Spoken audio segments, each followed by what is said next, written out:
네, 세월호 진상규명도 우리가 제대로 하지 못했는데 이태원 참사를 겪고 말았습니다.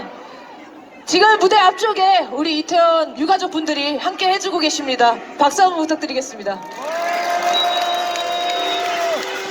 지난번 76차 촛불에서 이태원 참사 유가족 분들이 처음 무대에서 발언을 해주셨습니다. 이태원 참사 진상 규명을 위해 가족들과 함께 싸우겠다고 결의를 다졌던 시간이었습니다.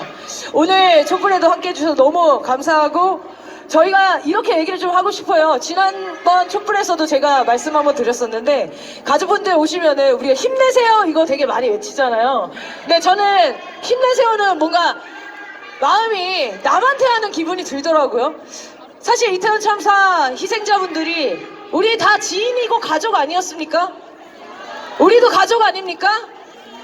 그러면 함께 싸우자고 얘기해야 되지 않겠습니까? 네, 그래서 오늘도 함께 싸우자고 외쳐주시면 고맙겠습니다. 이번 발언은 12구 이태원 참사 유가족협의회 유형우 부위원장님이십니다. 큰 박수와 함성으로 모시겠습니다.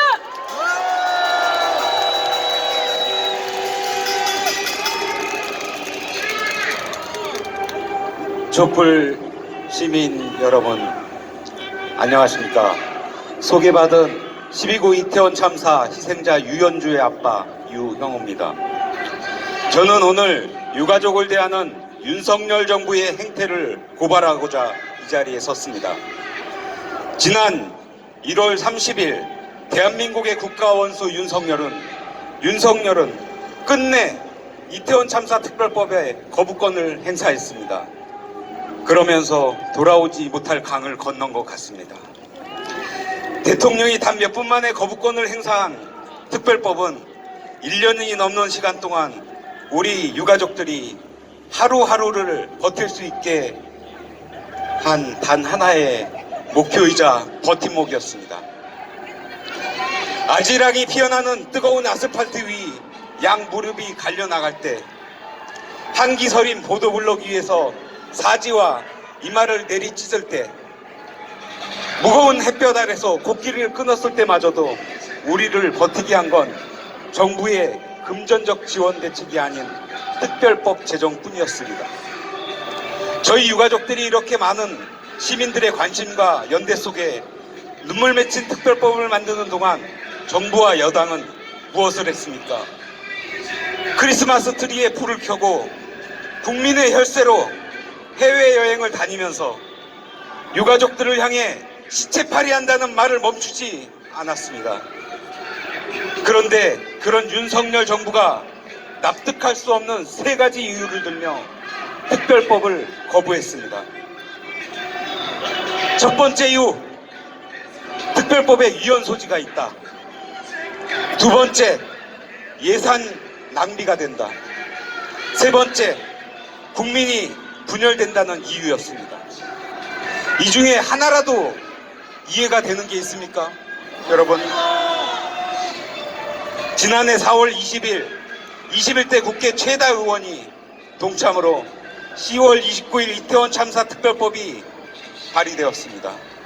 저희 유가족들은 여당의 협조를 목 놓아 외치며 각고의 노력을 기울였습니다.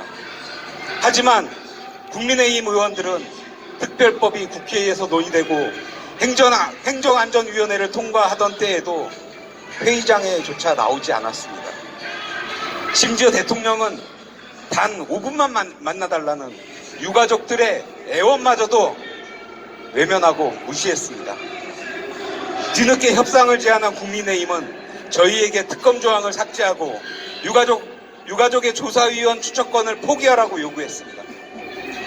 피를 토하는 심정으로 모든 요구사항을 받아들였습니다. 특별법이 여야 합의하에 국회에서 통과되고 온전히 공포될 수 있기를 바라는 간절한 소망이 있었기 때문이었습니다. 하지만 국민의힘은 여기서 멈추지 않았습니다. 조사기구의 위원장을 대통령이 추천하는 사람으로 임명할 것을 요구했고, 작은 희망마저 뺏어가는 파렴치한 제안을 해왔습니다. 그것은 도저히 저희가 받아들일 수가 없었습니다. 그 결과 국민의힘은 하루 만에 입장을 바꿔 특조위가 무소불위의 권한을 가졌고 특별법이 독소조항을 포함한 위헌 법안이라고 대통령에게 거부권을 행사를 건의를 했습니다. 여러분, 누가 참사를 정쟁화하고 있습니까? 피해자 유가족들의 아픔에 깊이 공감한다면서 정작 진상규명을 위한 특별법은 거부하는 윤석열 정부와 여당의 행태에 실소를 금할 수가 없습니다. 누가 국민을 분열시키고 있는지 똑똑히 보십시오. 한낱 거품에 불과한 무소불위의 권력을 휘두르며 국민의 생명과 안전을 경시하는 여당, 유가족에 대한 긍정적 지원이라는 먹이를 던져놓고 굶주린 국민들끼리 물어뜯게 만든 정부, 윤석열 정권, 바로 당신들이 국민 분열의 주범입니다.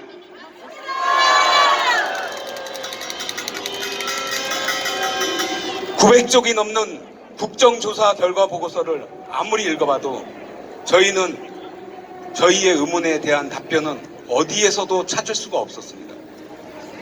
왜 2022년 10월 29일에만 경찰 기동대가 배치되지 않았는지, 참사 발생 후 희생자들은 왜 병원이 아닌 체육관에 눕혀져 있었는지, 다급한 신고에도 불구하고 누구의 지시로 경찰이 출동을 하지 않았는지, 그날 대한민국 정부는 도대체 무엇을 했는지 저희는 알아야겠습니다. 제대로 된 조사도 한번 못 해보고 참사 책임자들이 아직도 그 자리를 지키고 있습니다. 그런데 특별법을 제정해서 참사의 진실을 밝히자는 것이 어떻게 예산 낭비란 말입니까? 이해가 되십니까, 여러분? 저는 국민의 고통에 공감하지 못하는 사람들이 국회에서 우리의 목소리를 대변할 거라고 생각하지 않습니다. 우리는 이 정권을 심판하고 159명의 청년들이 서울 한복판에서 황망하게 떠난 이유를 반드시 밝혀야겠습니다.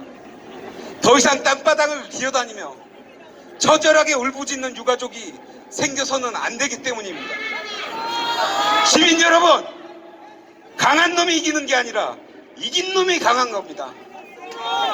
저는 단언합니다. 악의 무리와 싸우는 우리는 끝까지 버텨서 결국 강한 사람들이 될 거라고 생각합니다. 정부가 아무리 입을 틀어막고 사지를 억압한다고 해도 진상규명을 바라는 국민들의 마음은 절대 꺾을 수 없습니다.